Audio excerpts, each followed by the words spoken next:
Hello Orchid friends, how are you? Welcome back to my channel. Today we're going to look at 3 of my mini Phalaenopsis. So I basically transfer them from either traditionally potted or from semi-hydro to full water culture, and I will tell you why and how I did it. If this is your first time watching my video, my channel is all about orchids. From what orchids I have, how I grow them, my thoughts on certain orchid topics, to what orchids are blooming, etc. So if you want to follow along my orchid hobby adventure, please consider subscribing to my channel and turn on the notification. The first orchid you saw earlier was potted in traditional media, organic media plus lava rock in a clay pot. And the 2 that you're seeing here were in semi-hydro, were grown in semi-hydroponic method. And the reason that I decided to unpot these 3 orchids during winter time, which really in general is a no-no, but I did it anyway because I noticed that their leaves are just growing smaller and smaller, and for the 2 that you're seeing here, after 3 months, their leaves, not only do their leaves get smaller and smaller, I did not see any roots coming out or growing into the media that I could observe from the transparent plastic cup that I use. The other orchids that were transferred into semi-hydra around the same time as these 2 orchids were, those have had really good root system, root production and leaf production, and that's why I thought that these 2 orchids were not adapting very well to semi-hydro, and I was right. So for the rest of the video here, we're going to go back in time to look at some of the photos I took of them while I was repotting them and also cleaning their roots, and then I was basically letting them dry, and then I added water into their new cups. This orchid, I used to have it in my office, but I took it home because I now have other orchids at the office with more blooms. I like to have blooms on my office desks. This one was potted in a clay pot, as you can see, and it basically had okay root system after I took it out of the pot. I had to repot it because it was leaning too much sideways, and I really just wanted to grow more upright because it's eating up quite a bit of horizontal space. And this is the media that was in the clay pot. The white stone, white pebbles was at the bottom to increase drainage, and the moss and lava rock composition or combination was basically 60% lava rock and 40% sphagnum moss. For those of you who like sphagnum moss and lava rock combination, this 60-40% mix has really worked well for me. Out of the 6 mini Phalaenopsis orchid that are potted in the same way, 3 of which are spiking at the moment, and 3 of them are still also exhibiting really good root growth. So give it a shot if you like. After I clean the root system for this particular orchid, what I like to do is to place it on a paper towel to allow at least 24 hours to basically let the root dry. And also, one of my subscribers asked me how I clean the root system. I basically just use lots of water, right? I use running water, sometimes I use a shower head and let the water jet to flush away some of the sphagnum moss that's trapped between roots. And it's okay not to have everything removed at one go because you don't want to disturb the root system too much. And as you go on, as time goes on, as you try to do more cleaning, you can clean the rest of the residual remaining sphagnum moss little by little. That's okay. You don't really have to clean every tiny bit of moss at one go, because sometimes that's not possible, and sometimes if you do that, yes, you can do that, but you may end up disturbing the root system more than you really need to. Another question that I recently received from a Chinese subscriber is that, what do you use to clean your root system for your orchids? Well, I use 50% concentration alcohol and 3% hydrogen peroxide, both of which are really easy to buy. And if you go to any grocery store, you would find them very easily, and they are very convenient and cheap. So I use those to clean root system, to really disinfect than anything else, because water is enough to flush away the media, but then you really want to use hydrogen peroxide to disinfect in case there is any kind of mold or snails in between roots. So using this unpotting opportunity to disinfect. I know some people don't use these things at all and their orchids are growing perfectly fine, so it's not a requirement, but I do it. This is just how I like to do. And again, with these two orchids that you're seeing, they went through the same procedure.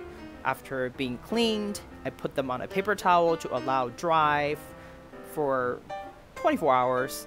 And of course, I use hydrogen peroxide and alcohol on them before I would put them into their new cups, new home, and then I add water.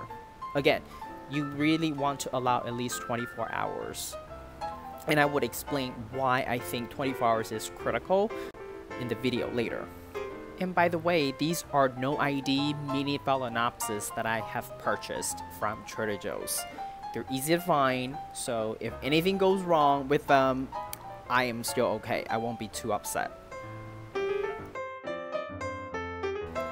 The reason I like to give them 24 hours for the roots to dry is because you really get to observe how some of the roots that are going to die anyway, so that way you see how they dry out. You can simply cut them in advance before you put them into their new cups and before they go into water, because otherwise you may freak out by thinking, gosh, these waters are killing all my roots. Some of the roots are not going to make it anyway, and especially it's winter time right now. If you're doing anything with the orchid, which is a big no-no for water culture, my experience is that if you convert a orchid into full water culture in wintertime, sometimes certain orchids would really just rot all their roots until new roots grow out. And when that happens, we could be already in spring, right? So I like to have this 24 hours to allow some of the roots that aren't going to make it anyway to dry, and then I cut them before I even add water. Now, this segment of the video, originally I wasn't going to include it for the English version. I included this one for my Chinese version of the video because a lot of my subscribers in Asia, they are interested in full water culture, but this is a very new concept to most of them.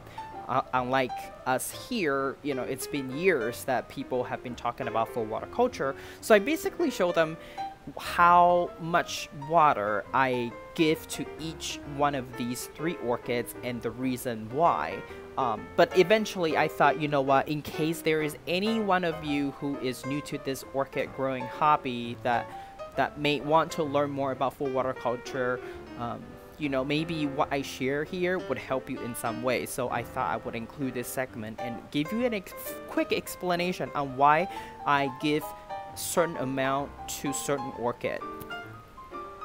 For this particular orchid, it had very short and only a few roots left. So I basically used a clip to clip it onto the edge of the cup for stabilization, and I gave it only a little bit of water touching its roots, because in case this orchid keep rotting its roots, it will only rot a little bit at a time. So this will buy me more time until spring comes, that this orchid may produce more roots.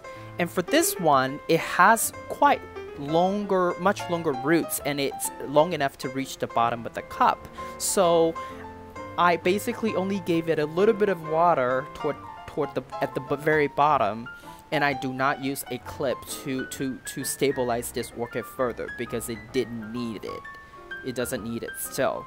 So depending on your root length and as well as how many roots are enough to reach at the bottom, you can adjust the water level. So these are really 2 good contrasting examples to show you Some orchids may require more water in the cup, but the rule of thumb is that you don't want too much roots to be in the water to begin with, and then as time goes on, you basically adjust the water level based on each individual orchid's development. And the third orchid, the same thing. This one is not long enough to reach the bottom, so I use a clip to anchor it to the side of the cup.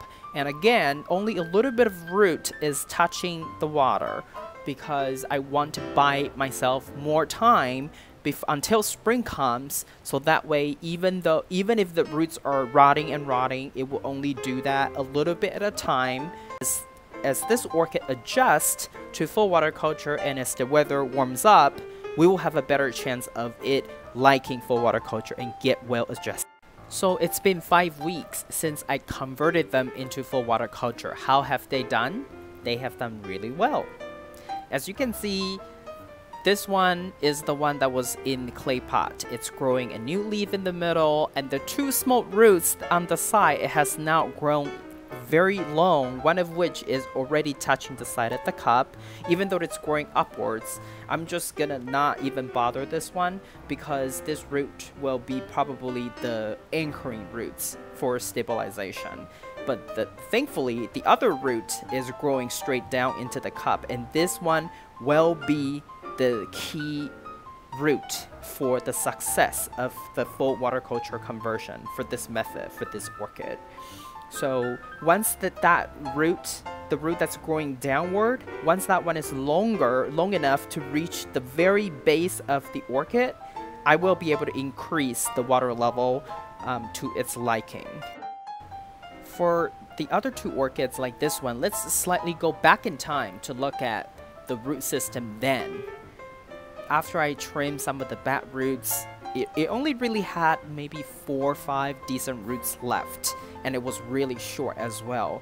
As I suspected, it did not convert well into semi-hydro, and it did not really grow anything. But now you can see 2 roots have grown out, and this is really encouraging because as you see, the older roots have died off since. They've all dried, but I didn't cut them just yet because maybe it would still be able to provide some kind of water absorption for the plant itself. And another reason really is because I'm lazy and it's winter time. I try not to do too much with it. And here is the third plant, the third orchid.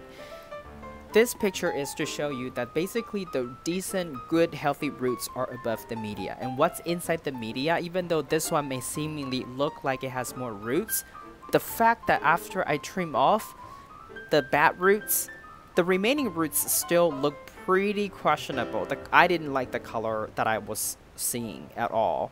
So this one is actually in the worst condition in terms of roots. And since then, some new roots are starting to poke out, but it's still not long enough to reach any water at all. And for the older roots, some of those roots have died off and dried since, but again, it's winter time. I didn't trim them off. I just basically keep the water level low, so I didn't have to remove them just yet. And this is a picture of the first day that they received water after I put them into the cup, after the 24-hour period. And before we finish the video, I thought I would share this with you as well. The third orchid, the very last orchid that I shared with you, at the time, when I was trying to unpot that one, I saw some signs of secondary spikes coming out of its older spike or branches. And then I said spikes, I mean multiple. This is one of the older spike. It currently is growing 3 secondary spikes, which I found that amazing because I've seen 1 secondary spike, maybe 2.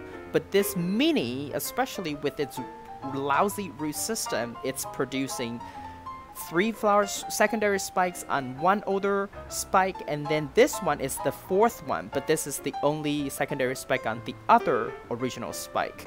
So I don't know, this one is on steroids of some sort. I have no clue. But in the near future, if everything goes well, we might be able to see this one rebloom with or without root system. We'll see. I'll keep you posted.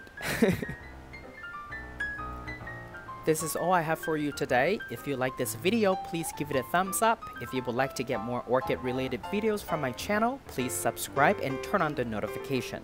I want to wish you happy growing, and I will talk to you in my next video. Ciao!